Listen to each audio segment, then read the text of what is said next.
Well, the next honoree we're about to call is someone I was very delighted to meet. Someone very talented, very fair-minded, very encouraging, and willing to help others. He's one of those guys who didn't go through the door and shut it on others. He's always willing to help young engineers. He's always willing to help his countrymen, other people, okay? And he's always there to listen. Well, introducing our Deputy Commissioner, Mr. McFarland, is Tom Wynn. Okay?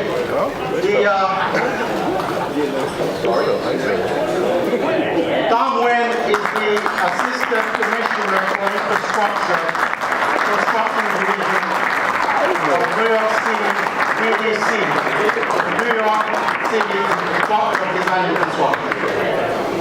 Mr. Wynn is a close friend and colleague of Deputy Commissioner McFarland.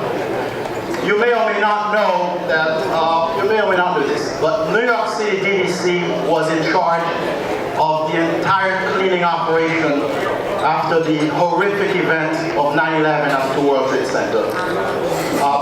Mr. McFarland and Mr. Wynn worked very well together.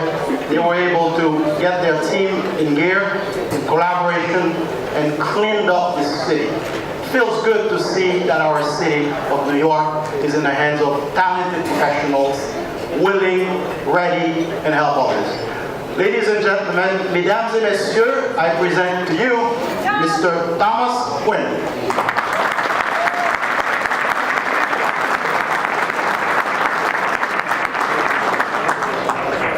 Good evening. For those of you who don't know me, I can often be acerbic and cynical, and at the very least sarcastic.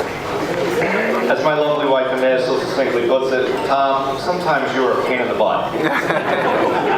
And in truth, I'm not someone who overly enjoys public speaking. So you're probably wondering, why would someone with such character traits accept an offer to introduce an award recipient?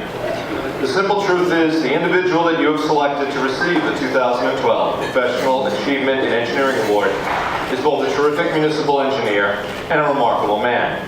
And I couldn't say no to an opportunity to share with you for a few minutes what I know of him.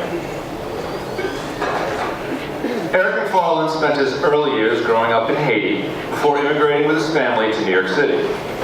He attended City College, where he earned his bachelor's degree in civil engineering, before he went on to the Polytechnic Institute of New York, where he earned a master's in civil engineering.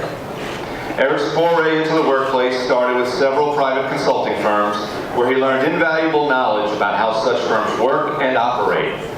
Although he didn't know it at the time, this experience would be of great importance in preparing him for his current position, where he must oversee countless consulting contracts. It taught him to be fair in managing these contracts, it taught him to be fair in negotiating the contracts, and it taught him patience with the invariable begging for work that comes from consultants who we work with. You know who you are out there. Subsequently, Eric went to work for the Consolidated Edison Company of New York, or as some of our contractors affectionately refer to them as, the Evil Empire. While working for the Empire, Eric acquired a keen understanding of how a large public utility operates, its strengths and its flaws, as well as its management philosophy. He also learned why this philosophy often conflicts with the goals of a large municipal infrastructure agency. This experience serves him well today, as it allows him to protect the interests of the city while also being fair to our counterparts on the public utility side. Next, Eric went to work for the New York City Department of Environmental Protection, and then at the New York City Department of Design and Construction. He occupied several positions of increasing responsibility over the years, culminating in his current position as the Deputy Commissioner for Infrastructure. But perhaps his most difficult assignment was as the Special Advisor for World Trade Center Affairs during the unprecedented cleanup following the 9/11 attacks. For those of us who worked on the cleanup, the subsequent rebuilding of Lower Manhattan, it is fair to say that it was arguably the most important work of our careers. For Eric, it was deeply important to be involved, and he carried out his task with great efficacy and great commitment. The lesson he learned at Ground Zero to appreciate each new day is a lesson that has stayed with Eric even till today. Now, I don't want you to be misled by these kind words tonight. Eric certainly isn't perfect. Those of us close to him have all been exposed to his occasional short-term memory loss. I myself have on more than one occasion been called to his office following my issuing a directive to a contractor to explain to Eric exactly who told me to issue the directive in that manner. In as diplomatic a fashion as I can, I remind him that it was indeed him who told me to do it, and that he had just told me it earlier this morning. The great thing about working for Eric is he never lets it be a calamity. He adjusts on the fly and says, okay, let's do it that way then. And in fairness, I can't think of a situation where his first instincts were wrong. Sometimes I just have to remind him what his first instincts were. I want to thank you very much for indulging me for a few minutes tonight and letting me share with you a brief history of the career of tonight's award recipient.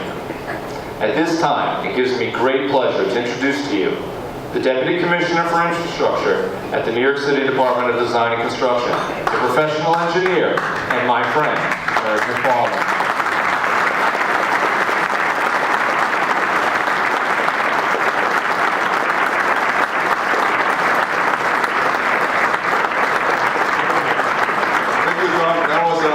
Surprise. I had no idea that he was going to participate tonight.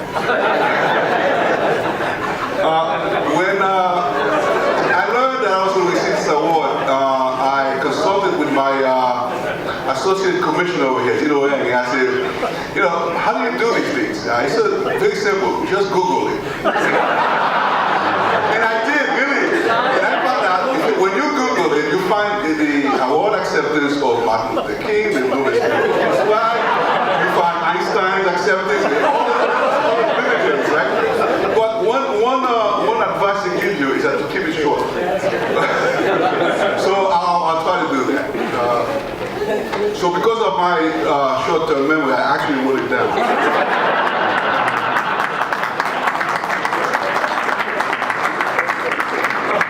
So, my dear friends and colleagues, I thank all of you for being here this evening in support of this organization, which is dedicated to the promotion of the engineering profession and the development of new generation of professionals. I am honored to be here. It is with a sense of gratitude and profound humility that I accept this award. I thank the Association des ingénieurs haïtiens américains, President Woodrow Gideon, and members of the executive board for this honor.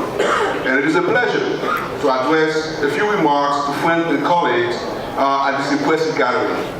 I also wish to acknowledge my wife, Marie-Josée, my son, Gregory, and my daughter, Giselle, who couldn't be here tonight, for their support, love, and encouragement, which are greatly responsible for my accomplishments today. Now, the national state of infrastructure, and that of New York City in particular, is today at a critical phase. The basic systems that support economic, social, cultural activities, such as transportation, communication, municipal water and sewers, wood and bridges, are for the most part at the end of their life cycle and are functionally obsolete. These systems must be renewed or upgraded to modern standards. This infrastructure renewal is first and foremost a serious challenge for the nation's urban areas, where people, financial, cultural centers are concentrated. However, this situation also presents vast opportunities for the engineering profession, because the infrastructure renewal effort requires the talent and expertise of professionals like you gathered in this room. I congratulate the association for promoting the growth of the engineering profession by creating a framework for the development of practicing engineers through incentives, encouragement, networking, and mentoring opportunities.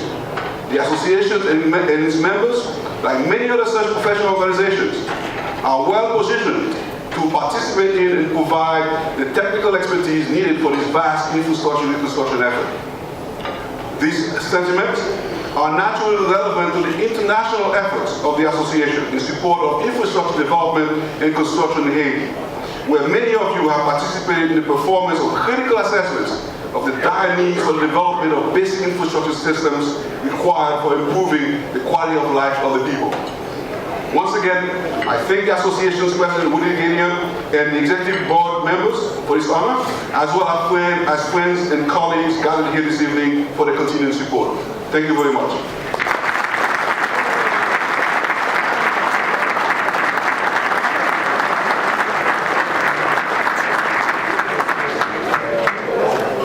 Now let me read the award, the text.